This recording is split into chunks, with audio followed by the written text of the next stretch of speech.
Hello everyone, in this video I will be talking about Numpy package. So these are the very fundamental package one should aware about when working with data science. So Numpy stands for numeric Python. It is a Python package for performing computation and processing of multidimensional and single dimensional array, and it is developed by Travis Oliphant in the year 2005. It is written in C language and it provides multidimensional array objects, matrices, vectors, and tensors, which can be used for various mathematical operations. It also provides inbuilt functions for performing linear algebra and random number generations. So this is basically the small introduction about NumPy.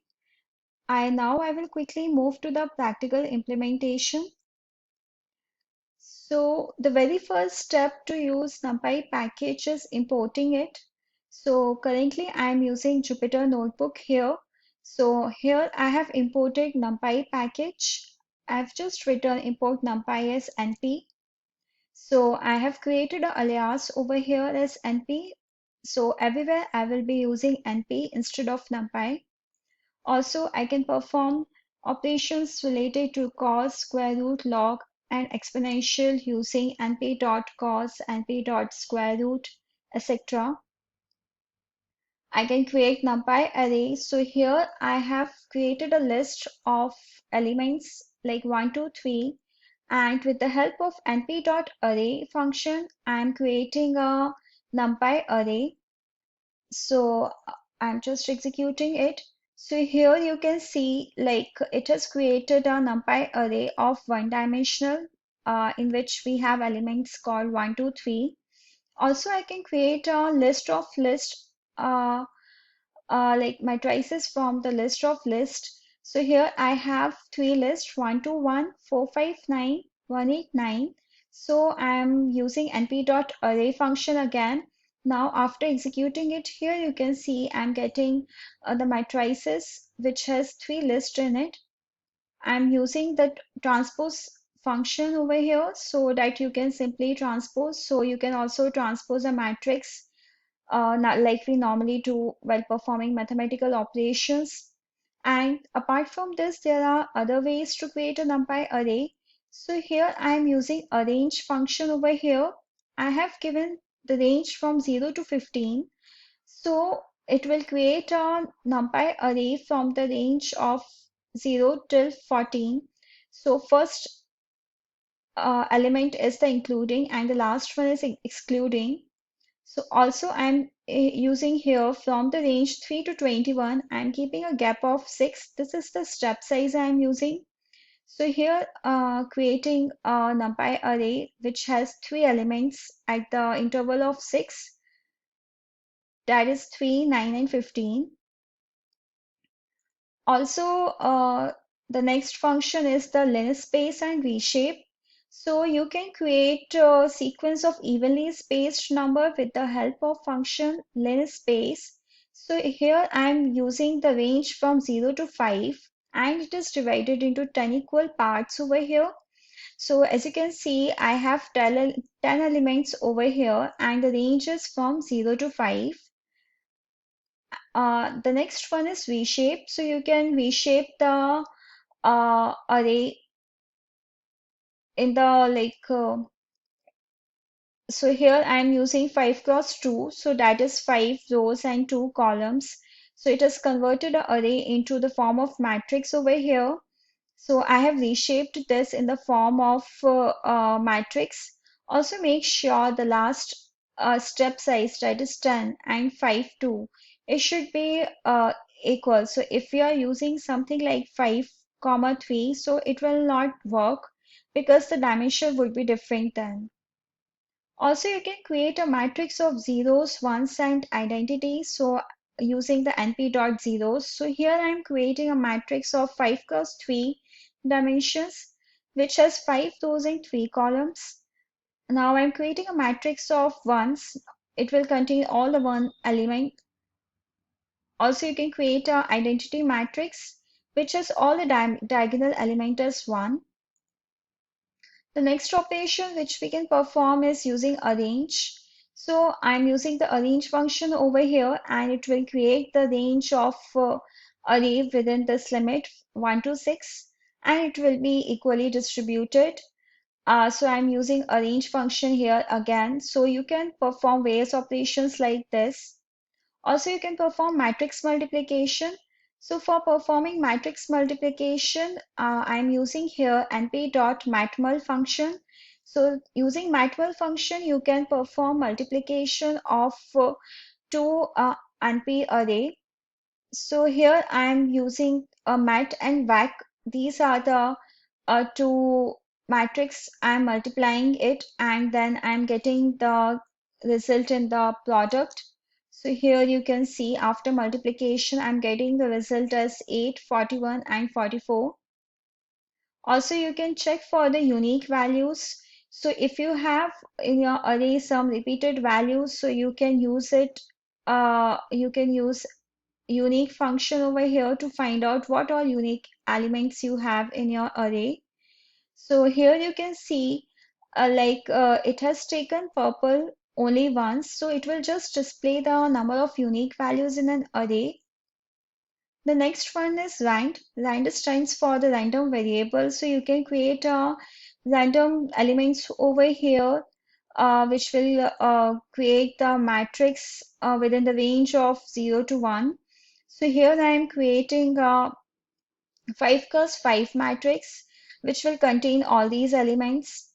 And yeah, so again, I'm creating one more matrix of the dimension 10 cross 5. So here you can see I have created the matrix of 10 rows and 5 columns using a random. So when you don't know what all elements to take in the matrix, so you can always make use of the random variable over here.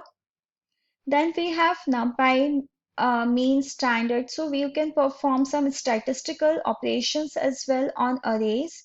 So here I am using np.mean and np.stand, that is stands for standard deviation. So you can also calculate the mean and standard deviation of the NumPy arrays. Also, you can find out the minimum and maximum in the array. So you can use min and max function for it.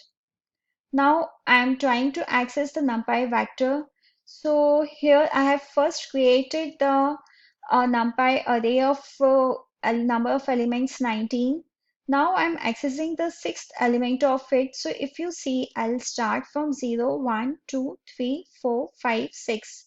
So it is giving me the sixth element. Also, you can access the element within the range. So you can make use of the this operator. So here I'm starting from the fourth position till ninth position. So it will return me the elements within this range. Also, you can access multiple non-consecutive entries using np.arrange function.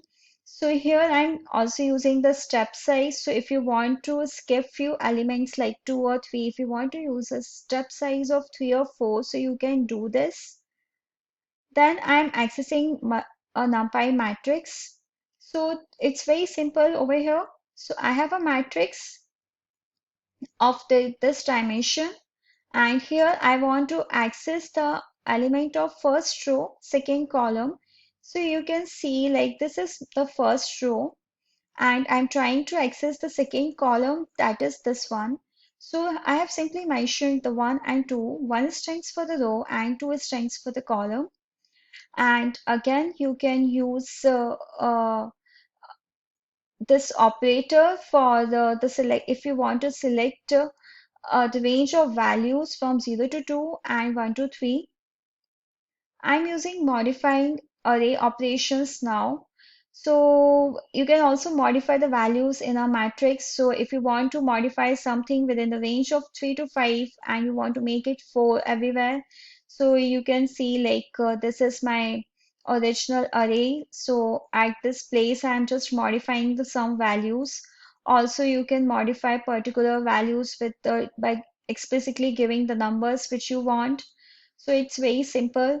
Also, you can specify the range in which range you want to change the value if you want to modify multiple numbers.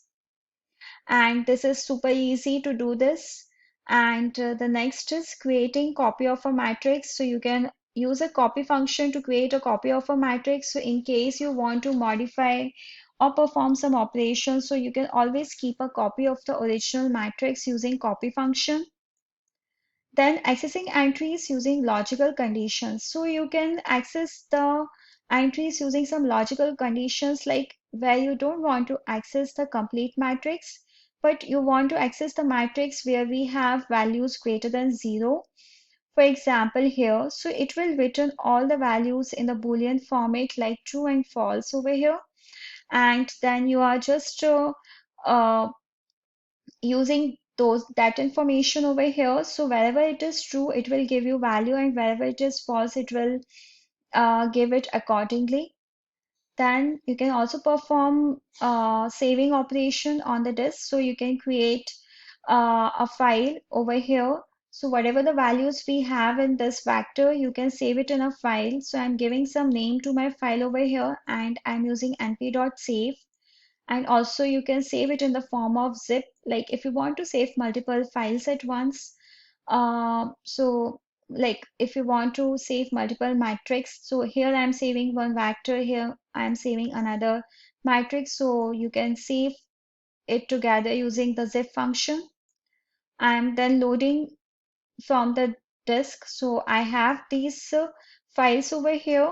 So I'm just loading it using the np.load function.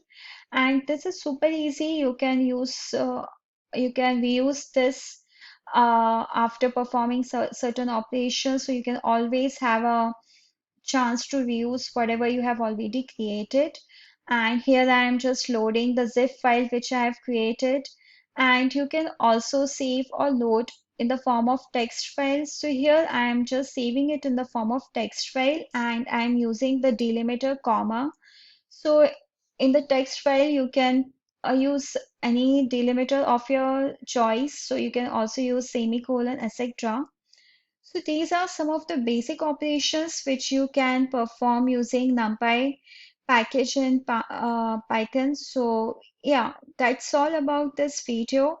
I hope you like this video. If you really like this video, please share, subscribe, and hit the like button on my channel. Thanks a lot. Bye bye.